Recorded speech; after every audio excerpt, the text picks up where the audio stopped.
Всем привет! В этот раз со мной Diamond, наш лесник.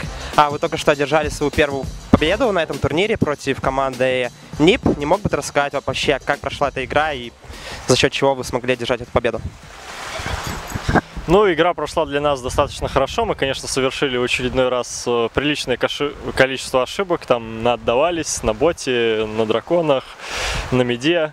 Но все закончилось благоприятно, благодаря тому, что у нас был, в принципе, один из самых сильных мидеров, это Мастер И.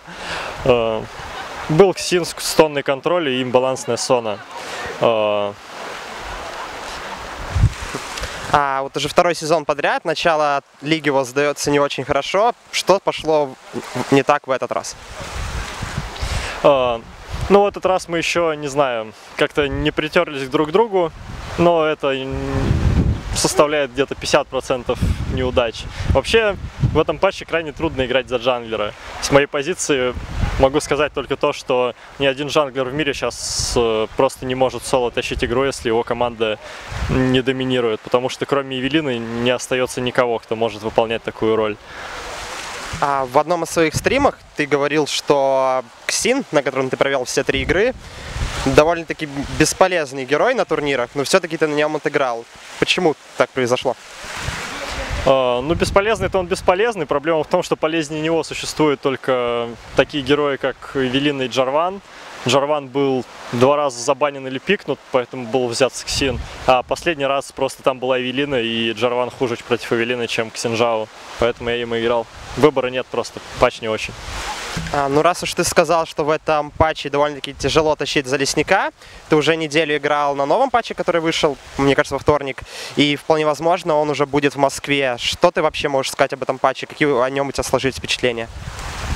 Могу сказать, что патч клевый, все изменения героев, баланса и прочее, они не очень хороши, мне они не нравятся, но изменение джангла с респавом кемпов и с экспой за бафы мне очень нравится. Теперь можно контр-джанглить, получать с этого гораздо больше профит.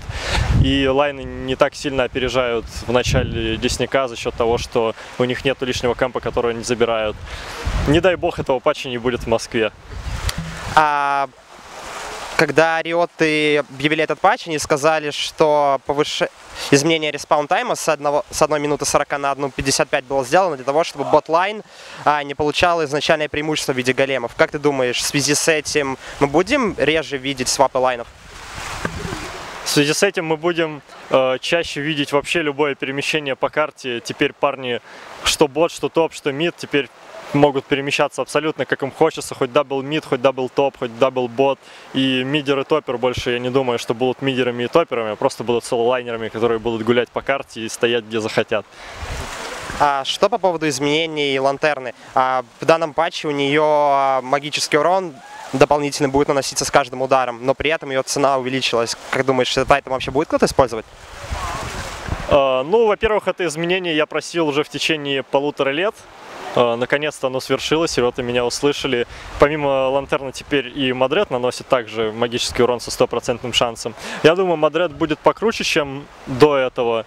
Лантерн остается все так же не самым лучшим выбором, но когда ты собираешь Мадред изначально, и после этого получаешь где-то 4 слота, или у тебя они заканчиваются, а тебе срочно предстоит грандиозная драка, а у тебя хватает только на апгрейд Мадреда в Лантерн, то, безусловно, это будет лучше, чем в предыдущем патче. Ты будешь получать гораздо больше профита.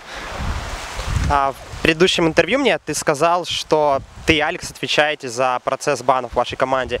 Как вообще, насколько сложно было подготовиться к этому аспекту игры в связи с продолжительным перерывом между сезонами?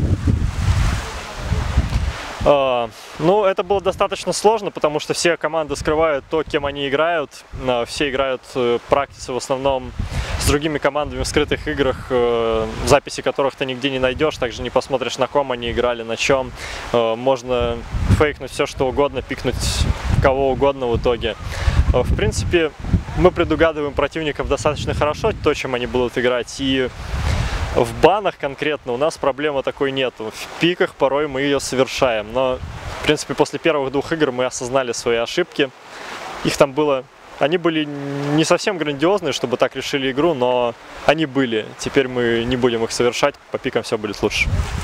Сегодня вам предстоят еще 2 игры, которые состоятся вечером. Одна из них против СК, соперник довольно-таки старый, известный для вас, а вторая, наоборот, Lemon Dogs, команда, которая только что квалифицировалась на этот сезон. Что ты вообще о них можешь сказать? Ну, могу сказать, что СК, насколько я видел, играют посредственно. Они, конечно, составляют нам угрозу. В том плане, если мы совершим достаточное количество ошибок или не учтем что-то, что они могут против нас использовать. Но это не самая большая угроза. Они послабее тех же ЕГЭ и Фнатиков. С Волками, в принципе, они на одном уровне. Ну, бывшими Волками. Lemon Dogs, что я могу сказать? Это очень сильная команда. Действительно. Она, пожалуй, сейчас топ-2, топ-3 на ЛКС. Они имеют 4 очень сильных игроков.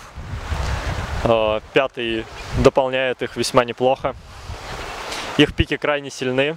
Стратегии тоже они они ошибаются столько же, сколько остальные, но не делают это так капитально, что ли. В принципе, это будет достойный соперник, нужно его победить во что бы то ни стало. Давай напоследок поговорим о стримах. Ты недавно начал стримить, что тебя вообще на это сподвигло? Меня?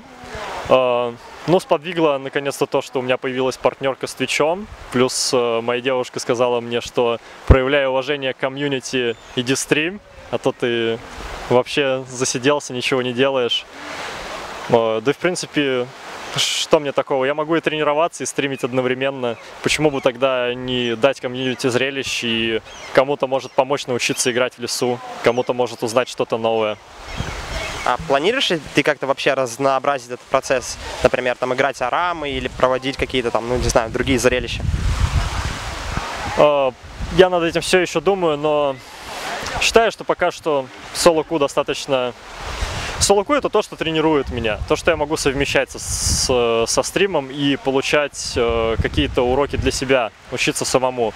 Арамы и прочее — это...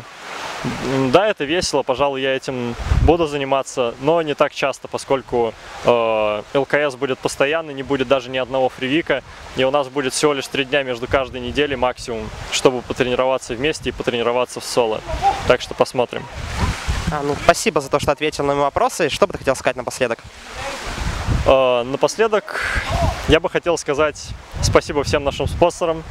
Без вас бы было все намного хуже. Особенно спасибо BenQ, без их мониторов, которые, кстати, сейчас на ивенте, было бы печальнее. Спасибо всем фанатам, что нас до сих пор поддерживают, несмотря на то, что мы даже проигрывали первые 2 игры, настолько печально. Спасибо всем близким, что за меня болеют, особенно девушке Дарине. Увидимся. Надеюсь, мы не подведем вас в оставшихся играх. Спасибо за внимание. Это был Diamond Prox, и увидимся еще с вами.